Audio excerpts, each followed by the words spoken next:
O Brasil é o único país pentacampeão do mundo, e recentemente tem sido a única coisa que a gente pode comemorar no futebol de seleções. Quadrado mágico, olha essa seleção, mano, só craque. O Hexa vem em 2006, caímos nas quartas pra França. Beleza, pelo menos vai servir pra gente parar com esse oba-oba todo. A seleção tava uma zona, mano, não tinha como, né? Agora, em 2010, a gente não encanta, mas a gente vence os jogos. Brasil vai ser Hexa com certeza. Caímos nas quartas pra Holanda. Não, mas tá beleza, a culpa foi só do Felipe Melo, mano. Se não fosse ele, a Copa seria nossa, já tava no papo. 2014 não tem jeito, mano. Copa do Mundo na nossa casa, seremos Hexa sem dúvidas. Pelo menos a gente passou das quartas, né? 2018, agora sim, mano. O Tite arrumou o time, Gabriel Jesus tá voando, Neymar tá bem, o Coutinho tá voando, Marcelo, melhor lateral do mundo, Thiago Silva, Casemiro, cê é louco.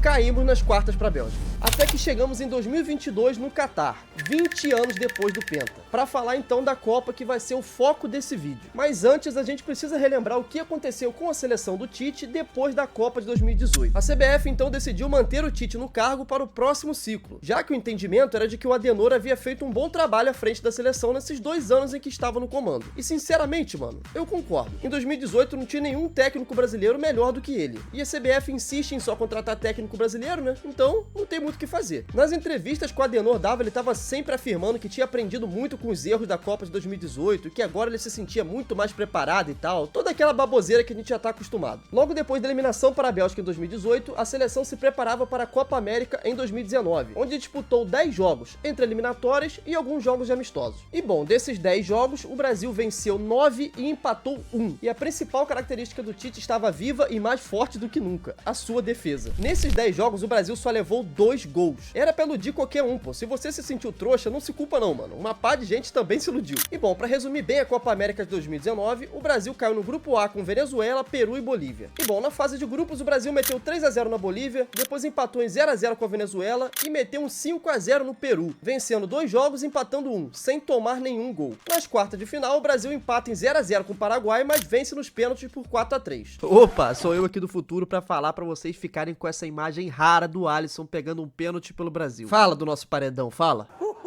Logo depois, ganha por 2-0 da Argentina e vence o Peru na final por 3-1, conquistando então o seu título da Copa América em 2019. Só pra ter noção, mano, o Tite passou por toda essa Copa América e só levou um gol na final contra o Peru. Então assim, a defesa da seleção funcionava e funcionava muito bem. E aí beleza, cara, a gente continuou passando aí o cerol nas eliminatórias, até que do nada, pum, mais uma Copa América, agora em 2021. É como é bom, né? Fazer o quê? E pra ser sincero, velho, dessa Copa de 2021, a única coisa que é relevante pra esse vídeo é o fato de que a gente perdeu ela pra Argentina na final. E detalhe, em pleno Maracanã. Foi um jogo onde só o Neymar jogou bola, mano. O resto, pelo amor de Deus, foi horrível, tá ligado? E mesmo perdendo essa Copa América em 2021, não dava mais pra demitir o Tite faltando um ano pra Copa, né? Então é claro que ele foi mantido e agora a gente chega no que realmente interessa por aqui. A Copa do Mundo de 2022 no Catar.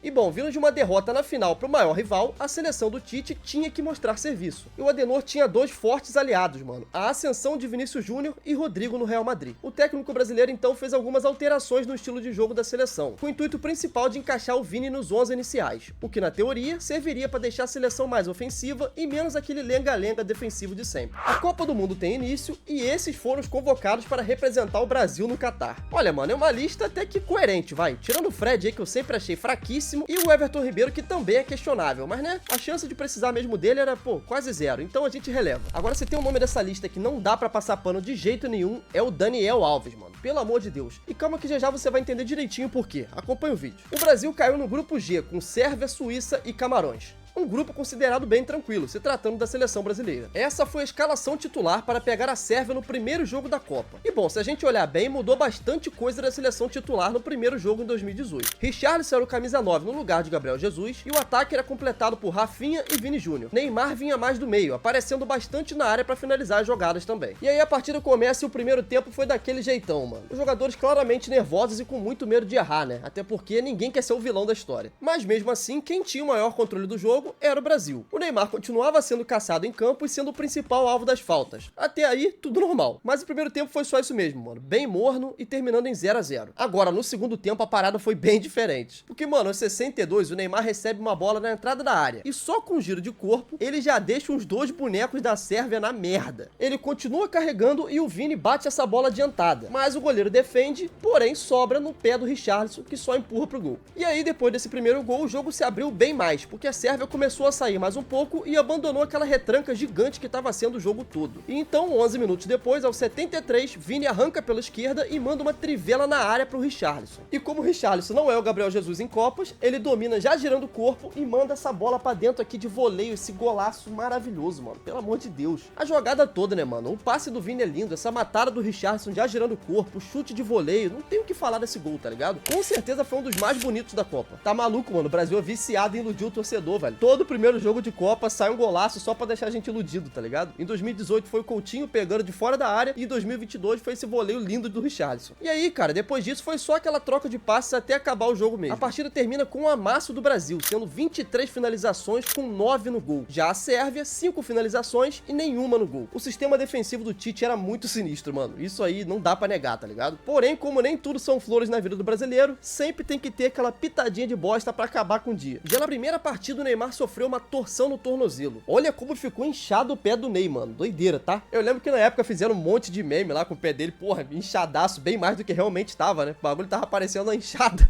É isso, mano. Na desgraça, pelo menos a gente tem que rir, né? Só pra finalizar o primeiro jogo, pra mim, os destaques da estreia ficaram com o Alexandro, que fez uma boa partida na lateral, pro Vini, que também foi muito bem no jogo, né? Participando do primeiro gol, dando aquele chute que originou o rebote, e a assistência pro Richarlison, que, pô, pelo amor de Deus, né? Foi linda. Mas o melhor em campo mesmo foi o Richarlison, claro, né? Com 2 gols, sendo um deles um golaço. Partindo agora para o segundo jogo, Brasil e Suíça. A escalação do Brasil foi praticamente a mesma do primeiro jogo. A diferença foi que ele substituiu o Neymar, que tava lesionado, pelo Fred. O Tite era muito cagão, mano. Não dá pra negar isso aí. Ele tira o Neymar, que tava lesionado, claro, né? Não tinha como ele jogar. Mas era bem mais fácil colocar o Rodrigo e manter um estilo de jogo parecido, tá ligado? Mas não, ele colocou o Fred ali pra jogar com mais um volante. Vai entender o Tite, né? Mas, como a Suíça era um time bem fraco, o Brasil, mesmo sem o Neymar, dominou o jogo. A gente marretou o time adversário durante o jogo todo. Mas parecia que todo mundo que ia enfrentar o Brasil estacionava o ônibus na defesa e jogava na retranca máxima. O primeiro tempo não aconteceu nada. Mas já no segundo, por um milagre, o Tite resolveu mexer rápido, colocando então o Rodrigo no lugar do Paquetá. E logo aos 63, mano, uma jogada linda ali envolvendo Richarlison, Rodrigo, Casemiro, que sobrou a bola no pé do Vini, que só bateu, deslocou o goleiro e marcou um golaço. Pena que o VAR anulou esse gol porque o Richarlison estava impedido na origem do lance, mano. É daqueles azares que só o Brasil tem dado em Copa, tá ligado? Mas aí, cara, depois disso, o Tite resolveu apelar, mano. Até aquele momento ele tava tentando ao máximo evitar acabar com o jogo.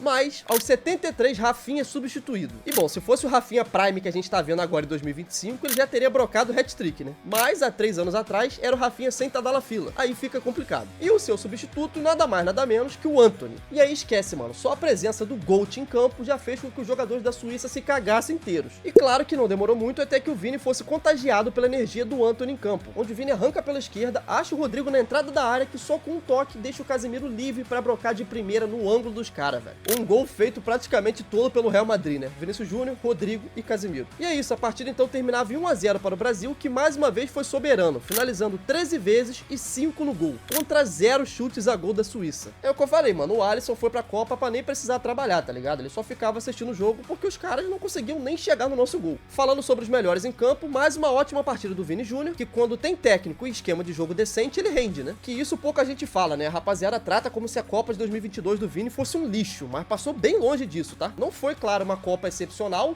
eu acho que nem pra ótima, mas foi uma boa Copa e uma boa estreia, na minha opinião, né? Destaque também pro Rodrigo, que veio do banco e mudou o jogo no segundo tempo. Mas o melhor da partida, e merecido, foi o Casemiro, mano. Esse aqui jogou pra cacete e ainda saiu com o gol da vitória. E, mano, o Casemiro merecia muito um gol desses em Copa, porque desde 2018 ele já vinha jogando muito com o Tite, tá ligado? Ele é um daqueles jogadores que não participa muito dos holofotes, né? Porque ele não marca muito gol, não é muito de dar assistência, mas ele tá sempre jogando bem, cara. Pelo menos jogava, né? Até 2022. Raramente você viu o Casemiro fazer uma partida ruim ou abaixo, tá ligado? Ele sempre mantinha um nível bem alto e sempre jogando bem. Então esse gol só premiou aí mais uma ótima partida do Casemiro. E bom, agora o Brasil já estava classificado para as oitavas. E no terceiro jogo, o Tite resolveu colocar o time reserva. Essa foi a escalação para enfrentar o Camarões. E aqui, velho, foi o puro suco do tédio em plena Copa do Mundo. O Brasil teve a posse, também teve mais finalizações, apesar de que nesse jogo o nosso goleiro precisou trabalhar, né? Já que nas outras duas partidas o Alisson ficou só assistindo de dentro de de campo. Aqui, Camarões teve 3 chutes no gol, contra 7 do Brasil. Sim, mano, até com o time reserva, o Brasil ainda era dominante. Pena que em um contra-ataque, o Mbekele cruza uma bola na cabeça da Abubakar, que deixa o Ederson só olhando o gol do Camarões. E pô, mano, isso aqui era praticamente o final do jogo já, tá ligado? Se a gente segurasse mais um pouquinho, seria 0 a 0 com o time reserva, vai. Não tá ruim. Mas ao mesmo tempo também é da hora ver isso aqui, cara. Se liga. Mano, o cara ficou tão feliz de estar ganhando do Brasil em Copa que ele tirou a camisa pra comemorar o gol, mesmo sabendo que ele já tinha amarelo e seria expulso. É isso, né, mano? O cara meteu o gol no Brasil em Copa do Mundo, no finalzinho, decidiu a partida. Você acha que ele tá ligando mesmo de ser expulso? Ainda mais que Camarões já tinha sido eliminado. Ou seja, não tinha próximo jogo, tá ligado? Então que se dane. O cara trocou o cartão vermelho por mostrar o shape lá em plena Copa do Mundo e fazer um quadro pra colocar em casa, tá ligado? Meti um gol no Brasil, decidi um jogo contra a seleção brasileira, tirei a camisa no final ainda. É isso que importa. O que ele vai contar pros netos vale muito mais do que um cartão vermelho. E é isso, o Brasil tinha ali a sua primeira derrota nesta Copa. E o primeiro gol sofrido também. Mas mesmo assim, a seleção estava nas oitavas, passando como primeira do grupo G. Mas antes da gente partir pra esse jogo contra a Coreia, as oitavas de final, você vai deixar um likezinho aqui no vídeo, vai se inscrever no canal, pô. Pelo amor de Deus, um videozinho desse aqui parece fácil, mas não é. Isso aqui dá bastante trabalho, principalmente de roteiro, pesquisa, ter que reassistir todos os jogos de novo, gravar, editar, então, mano, é um trampo, tá ligado? Então, se você puder apoiar meu trabalho aí deixando um likezinho e se inscrevendo no canal, vou ficar muito feliz e já tô quase batendo esses 55 mil. Se inscreve aí pra dar aquela moral e vamos voltar agora porque realmente interessa. E agora sim, começando as oitavas de final, o Brasil enfrenta a Coreia do Sul. E aqui, mano, o carro passou legal, tá? A escalação foi essa que você tá vendo aí na tela, com destaque para a volta do Neymar ao time. Ele claramente ainda não tava 100%, mas pelo menos só de ele estar em campo já dava um ânimo a mais, né? A partida começa e aos 7 minutos Vini Júnior já abre o placar. E olha que louco, né, mano? O primeiro gol do Vini em Copas do Mundo foi marcado no minuto 7. E olha que nessa época ele ainda nem era o camisa 7 do Real Madrid, tá? Coisa do destino mesmo, tá ligado? E o que resta agora pra gente é torcer pra que seja o primeiro de muitos, né? E bom, voltando pro jogo, 4 minutos depois, pênalti em Richarlison. E aí é claro que o Neymar pegaria a bola pra cobrar e bom, já sabe, né? Ele nem precisa ter 100% no tornozelo pra poder marcar o dele. E mano, o carro tava passando tanto que logo depois, aos 30 minutos, o Richarlison fez mais um golaço. Essa jogadinha de tabela aqui que ele teve com o Marquinhos e com o Thiago Silva. Pra você ter noção de como o jogo tava fácil, tá ligado? Mas pra finalizar a coça, aos 36 minutos, mais um gol do Brasil. Vini Júnior arranca pela esquerda, manda a bola pra área e Paquetá aparece para completar. Esse que também foi o primeiro gol do meia brasileiro em Copas do Mundo. E bom, pelo visto tem forte chance de ser o primeiro e o último, né? Porque a jogadinha do Paquetá deu uma quebrada no homem aí. Agora uma curiosidadezinha rápida aqui. Essa foi a segunda vez na história das Copas que o Brasil marca 4 gols no primeiro tempo. A primeira tinha sido em 1954 contra o México, velho. Antes do Pelé ainda, pra você ter noção de quanto tempo isso faz. E bom, voltando pro jogo, agora o segundo tempo foi bem mais morno. Obviamente o Brasil tava se poupando, porque o placar já tava decidido. Mas infelizmente a gente ainda tomou um gol aos 76 minutos. O gol foi do Paik Sen Go Ho. Meu Deus do céu, como é que fala o nome desse cara, mano? Aí, Josão, quero ver você falar o nome desse cara aí, tá? Ele que sempre sabe o nome de todo mundo, mano. Quando eu faço meus vídeos aqui, eu pego um nome esquisito pra caramba que eu nem sei falar, tá ligado? Aí eu vou falar, é o nome do fulaninho ali. Quando eu vou assistir ele reagindo ao meu vídeo, ele vai lá e fala o nome do cara numa naturalidade, mano. Parece que ele tá falando o nome de um carioca qualquer, tá ligado? Mas esse aqui eu quero ver tu falar, Josão. Vou botar o nome dele na tela aí, ó. Fala aí pra nós, pronuncia aí. Sem Google, tá? Quero ver você mandar na lata, no ao vivo. Enfim, mano, voltando aí pro final do jogo, o Brasil venceu a Coreia com facilidade. 4 a 1 no placar. Agora, de volta aos fatos da partida, o Neymar, que estava voltando de lesão, marcou seu primeiro gol nessa Copa. E o 7º gol em Copas no geral. Graças a isso e a boa partida, o Neymar foi eleito o MVP desse jogo. E tá aí, galera, chegamos no tão aguardado momento. A partida que separava a seleção brasileira de uma semifinal contra a Argentina. Estávamos agora nas quartas de final da Copa. Mais uma vez. Dessa vez contra a Croácia. E é claro que o Brasil ia passar o carro na Croácia, né, mano?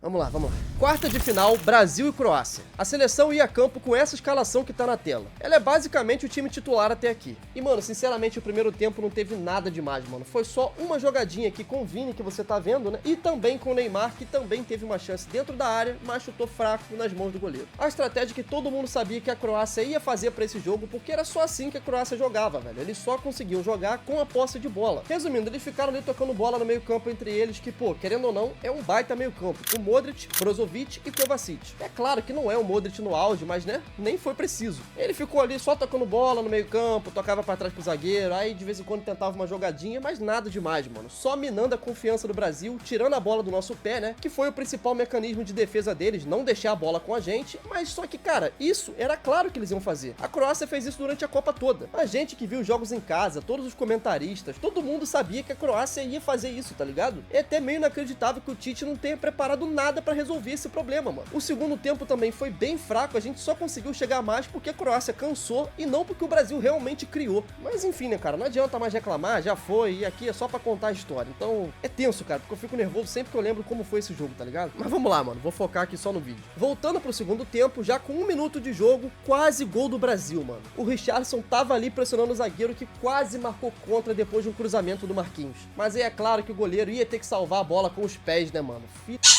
E agora, mano, logo depois, presta atenção nisso aqui. Uma jogada entre o Vinícius e o Neymar dentro da área da Croácia que não saiu nada. Moleque, isso aqui é a falta de entrosamento no estado mais puro da coisa. Se liga só, o Vini toca no Neymar que domina de costas pro gol. E se tu reparar, o Vini já avança pra receber de volta. Mas o Neymar não sei se ele não percebeu ou sei lá o que rolou, tá ligado? Só sei que ele tentou decidir ele mesmo. Aí ele vira o corpo todo torto e chuta em cima da marcação. A jogada continuou e naquele bumba meu boi ali na área sobrou pro Vini desse jeito aqui, irmão. Mas o goleiro maldito consegue se recuperar no lance, cara. Moleque, é inacreditável não ter saído um gol daqui. Depois ainda teve esse lance que a bola claramente toca no braço do jogador da Croácia, mas o juiz não deu nada. Aos 54, o Richarlison acha um passe lindo pro Neymar, que infelizmente bateu em cima do goleiro da Croácia. Parece até que eu já vi esse filme, mano. Quarta de final, o goleiro pegando tudo contra a gente.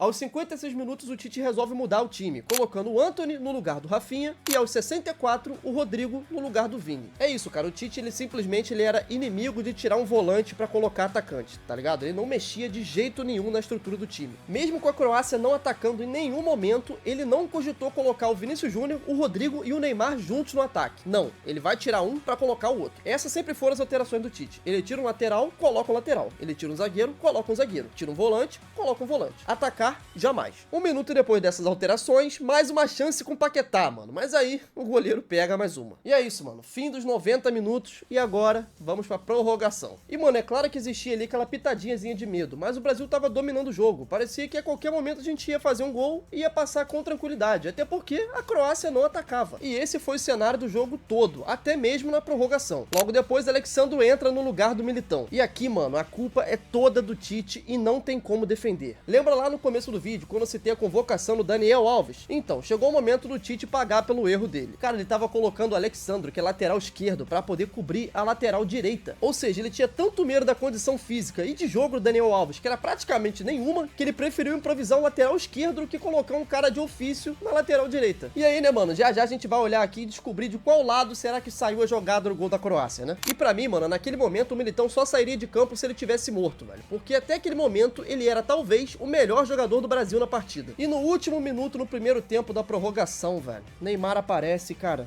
O bagulho arrepia só de lembrar, mano. Se liga nisso aqui. Nessa tabelinha rápida aqui do Neymar com o Paquetá e com o Rodrigo, cara, pelo amor de Deus, isso aqui, olha esse gol, rapaziada. Eu não vou lhe falar nada, vou deixar só vocês olhando. Olha isso aqui.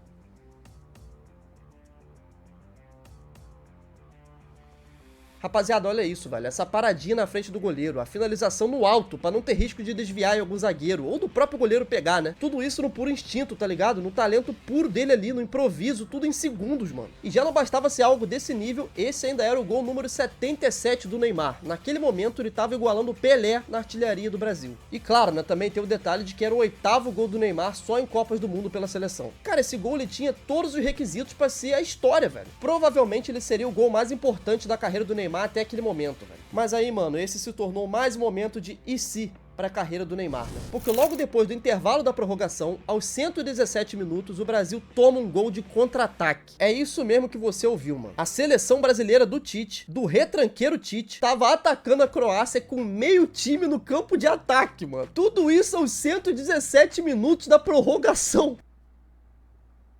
Olha, mano, esse lance, cara, ele é o puro suco da bosta, tá ligado? Nada aqui se salva. O Pedro tem a bola dominada. Ele poderia girar e tocar pra trás? Poderia. Mas se você reparar, a posição corporal de todo mundo é pra ataque, tá ligado? Tá todo mundo projetando o corpo pra correr pra frente e não pra trás. E aí o passe do Pedro foi pro Fred atacar o espaço. O bagre do Fred arranca primeiro e perde na velocidade pra um zagueiro que jogou 117 minutos. Você não ouviu errado não, mano. O Fred entrou aos 105 e perdeu pra um zagueiro que jogou jogou 117. E detalhe, se você olhar bem a imagem, o Fred arranca primeiro. E aí, mesmo saindo na frente, ele perde para um zagueiro que largou atrás dele, que tava muito mais cansado, mano. Isso aí é Fred Masterclass, tá ligado? Mas beleza, vamos relevar isso aí. O Gvardiol chega primeiro e desarma o Fred. E aí, o que que ele faz? Ao invés dele cair, se jogar, ficar rolando no chão, gritando, ai, me matou, o caralho. O que que ele faz? Ele levanta em 2 segundos. E o pior, ele age como se nada tivesse acontecido. Nem pra voltar ele volta, mano. Ele fica lá atrás, lá, de boa. Mano, pega o Fred nesse lance aqui e troca ele por qualquer argentino que seja. Eu te garanto que a catimba seria gigante. Mano, se você pegasse o avião agora e viajasse pro Catar, você ia achar o argentino caído lá até agora, tá ligado? Gritando, chorando. Mas não, o Fred levantou em 2 segundos mesmo, como se nada tivesse acontecido. Nem pra cavar uma falta esse cara serviu. E aí, né, mano, o Modric recebeu, o Casemiro até chegou, mas chegou atrasado no lance, porque o Modric já tinha feito o passe. E aí, né, mano, toda essa jogada e esse buraco aqui do lado direito que não existia antes, quando o Militão tava em campo, acabou resultando na jogada de ataque que saiu o gol da Croácia. Com esse chute aqui do Petkovic, que, pô, desviou no Marquinhos, né, velho? Não tinha como você culpar o Alisson aqui, tá ligado? Até eu, que sou um grande crítico do Alisson na seleção, reconheço que aqui, mano,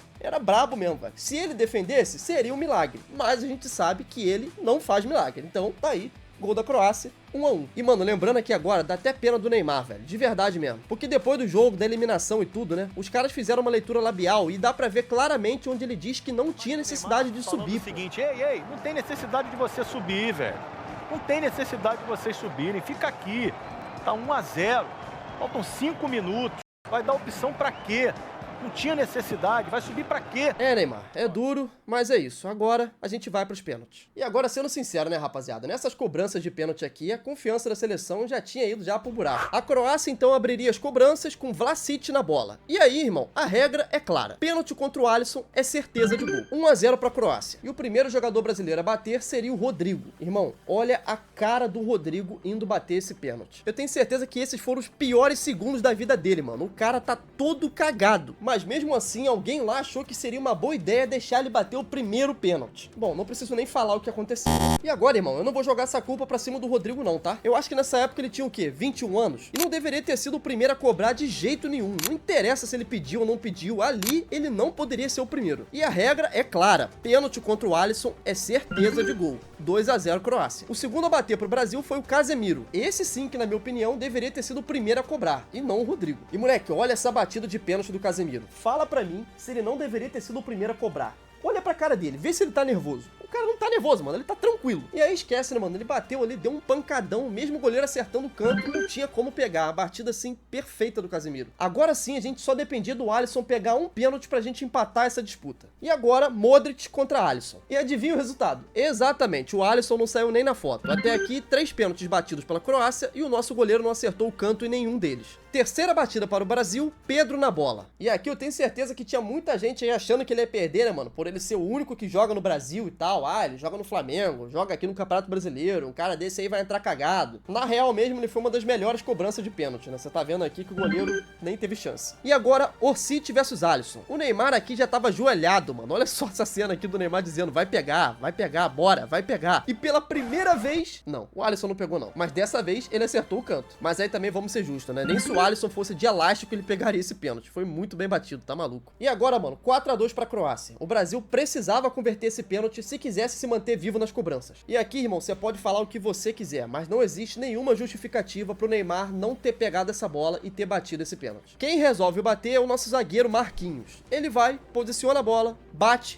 e acerta a trave. Nada mais significativo que isso, né? Bater na trave. Mais uma vez, a seleção do Tite batia na trave e era eliminada nas quartas de final. E aí, irmão, ficou indefensável. Não tinha mais como manter o Tite no cargo, que já tinha avisado até mesmo antes do início da Copa que ele não ficaria após ela, ganhando ou perdendo. E, mano, o pior de tudo é que além da gente ter desperdiçado os últimos anos de alguns talentos absurdos da nossa seleção, como o Thiago Silva e até o próprio Casemiro, que decaiu muito depois da eliminação, além disso tudo, a gente não teve nenhum legado, pô. Já se passaram 3 anos da eliminação e o Brasil até hoje ainda não tem um time titular para a próxima Copa. Os jogadores seguem sem confiança nenhuma. Quem acompanha sabe que eles destroem nos seus clubes. E quando vestem a amarelinha peidam na farofa. A gente não tem nem sequer um plano de jogo pra seguir e pelo menos ver uma evolução, tá ligado? Você pega pra assistir os jogos da seleção hoje e a gente não sabe o que esperar, mano. A gente não sabe como a seleção vai se comportar, a gente não sabe nem quem serão os titulares, às vezes nem quem vai ser convocado. Resumindo, a gente não sabe nada, nem a gente e nem o Dorival, que é o técnico. Pelas próprias convocações e falas dele, dá pra perceber que ele tá perdido. E é isso, né? Pra quem gosta de se apegar naquela falácia de que o Brasil chega melhor nas Copas quando tá mal, tá aí agora um prato cheio pra 2026, né? E agora, mano, pra fechar esse vídeo aqui, nesse intervalo da eliminação de 2022 até 2025, no momento que eu tô gravando esse vídeo, a gente teve a famosa novela do Ancelotti. E aqui, cara, eu vou dar a minha opinião nua e crua, valeu? Eu confesso que eu não sei se eu tô errado por pensar assim ainda, ok? Mas, irmão, a camisa da seleção brasileira é a mais pesada do mundo do futebol. Se você brasileiro for, sei lá, no Butão, eu te garanto que os caras lá não vão saber nem qual idioma você fala. Mas se você vestir a camisa amarelinha, eles vão reconhecer e saber do que se trata. E mesmo assim, mesmo sendo a maior, a mais relevante, a mais histórica, o Edinaldo e a sua administração da CBF conseguiram destruir a imagem da nossa seleção ao ponto da gente ter que se submeter à vergonha que rolou com o Ancelotti. Vergonha essa de ter que quase implorar pro Ancelotti vir treinar o Brasil, velho. Ficamos esperando ele por um ano praticamente aqui, enrolando com aquele boato de que ele tinha assinado um pré-contrato. Tudo isso pra no final a gente descobrir que ele só renovou com o Real Madrid mesmo e cagou pra seleção brasileira, tá ligado? Mano, ele seria o primeiro estrangeiro a comandar a maior seleção do mundo. Na minha opinião, qualquer técnico teria que implorar pra treinar a seleção, pô. Nunca que o Brasil, pentacampeão, deveria ter que, sei lá, passar essa vergonha pra ser treinado por alguém, entendeu? Só que, infelizmente, isso é o que eu penso, né? A realidade é bem diferente. O catadão da CBF do Edinaldo é isso aí. Totalmente sem credibilidade e cada vez mais irrelevante mundo afora. Meus parabéns aí aos envolvidos, hein? E é isso, rapaziada. Fechando aqui essa saga de Copa do Mundo, né? Já cobri agora do Brasil 2018, Brasil 2022